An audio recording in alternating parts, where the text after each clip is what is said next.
Hi all, welcome to Besant Breeze. என்னோட புது channel. இது பார்த்தீங்கன்னா ஒரு ஃபார்ம் லேண்ட் நான் வாங்கியிருந்தேன். இந்த ஃபார்ம் லேண்டை நான் வந்து கொஞ்சம் பராமரிச்சுட்டு மரம் வைக்கலான்னு இருக்கேன்.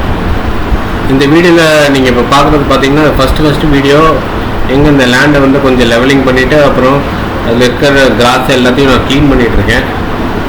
இது பார்த்தீங்கன்னா ஆக்சுவலி 1 year old வீடியோ. இதை வந்து நான் ஏன் இப்போ போடுறேன்னா இது தொடர்ச்சியாக ஒரு வீடியோ டெவலப் எப்படி பண்ணேன், என்னெல்லாம் பண்ணியிருக்கேன்னு நான் போக போக உங்களுக்கு இது பப்ளிஷ் பண்ணுவேன். இது நெக்ஸ்ட் வீடியோ பார்த்தீங்கன்னா ஆல்ரெடி இதுக்கு ஒரு காம்பவுண்ட்லாம் போட்டிருக்கேன், இதுக்கு மின்சார இணைப்பும் கொடுத்துருக்கேன். ஸோ இப்போ பார்த்தீங்கன்னா இது ஜேசிபி வாங்கி நான் வந்து இது வந்து க்ளீன் பண்ணிகிட்ருக்கேன். இது இனிஷியலாக வாங்கும்போது வேறு மாதிரி இருந்தது. சுற்றி பார்த்திங்கன்னா கொஞ்சம் அடர்த்தியாக காடுங்க புஷ்ஷெல்லாம் இருந்தது, அதெல்லாம் க்ளீன் பண்ணியாச்சு. இது நான் வந்து போயிட்டு இன்னொரு என்னோடய சாட்டிஸ்ஃபேக்ஷனுக்காக நான் லெவல் பண்ணிகிட்ருக்கேன். இதில் ஆல்ரெடி ஒரு போர் இருக்குது. இந்த வீடியோ நான் ஏன் போடுறேன்னா, என்ன மாதிரி நிறைய பேர் வந்து இப்போ ஃபார்ம் லேண்ட் வாங்கி அதில் மரம் வைக்கணும், நிறைய ஆசை இருக்கும், கனவுகள் இருக்கும்.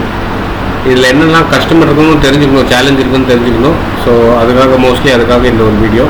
ஃபர்ஸ்ட் ஆஃப் ஆல் ஒரு லேண்ட் வாங்கணும் ரொம்ப பொறுமையாகவே இருக்கணும். இதுக்கு வந்து ஆல்மோஸ்ட் ஒரு 2 years ஆச்சு எனக்கு. ஏன்னா எவ்ரி சாட்டர்டே சண்டே வண்டி எடுத்துகிட்டு கிளம்பிடுவேன் ஏதாவது ஒரு ஊருக்கு போய்ட்டு ஃபார்ம் லேண்ட் வாங்க. நம்மளுக்கு வந்து கரெக்டாக 1 acre இல்லை 1.5 acre மாதிரி தான் நான் பார்த்துட்டு இருந்தேன்.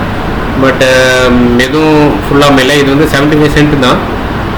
எனக்கு 1 acre ஃபுல்லாக அமையல. எனக்கு இந்த 1 acre கரெக்டாக கிடச்சிட்டுனா கூட அதில் ஏதாவது ஒரு விலங்கும் இருக்குது, ஏதாவது ஒரு ப்ராப்ளம் இருக்குது. ரெஜிஸ்ட்ரேஷன் வரைக்கும்லாம் போயிட்டு கூட நான் வந்து பேக் வாங்கியிருக்கோம். ஏன்னா ஒருத்தர் சைன் பண்ண வரலன்னா கூட நாளைக்கு பிரச்சனை. ஏன்னா ஒரு கேஸ் போட்டாங்கன்னா அது உடஞ்சிரும்.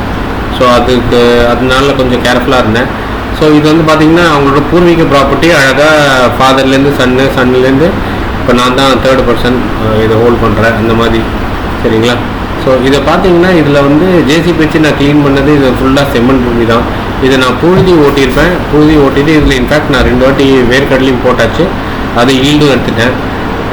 அண்டு இதில் பார்த்தீங்கன்னா இந்த பிளாட்டில் ஒரு போர் ஆல்ரெடி எனக்கு இருக்குது. ஸோ அது ஒரு செலவு மிச்சம். இன்ஃபேக்ட் இந்த வீடியோவில் இப்போ இதை காட்டுறது வந்து இனிஷியலாக க்ளீன் பண்ணும்போது எனக்கு நடுவில் பாறை தட்டுப்பட்டுச்சு.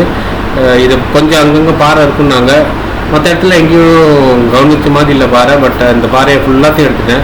இது இனிஷியல் வீடியோ. இதை பார்த்தீங்கன்னா அவங்க எனக்கு கொடுக்கும்போது எனக்கு க்ளீன் பண்ணி கொடுக்க சொல்லியிருந்தேன். அவங்க என்ன பண்ணாங்க, சைடில் இருக்க மரத்தை எல்லாத்தையும் எடுத்துட்டாங்க.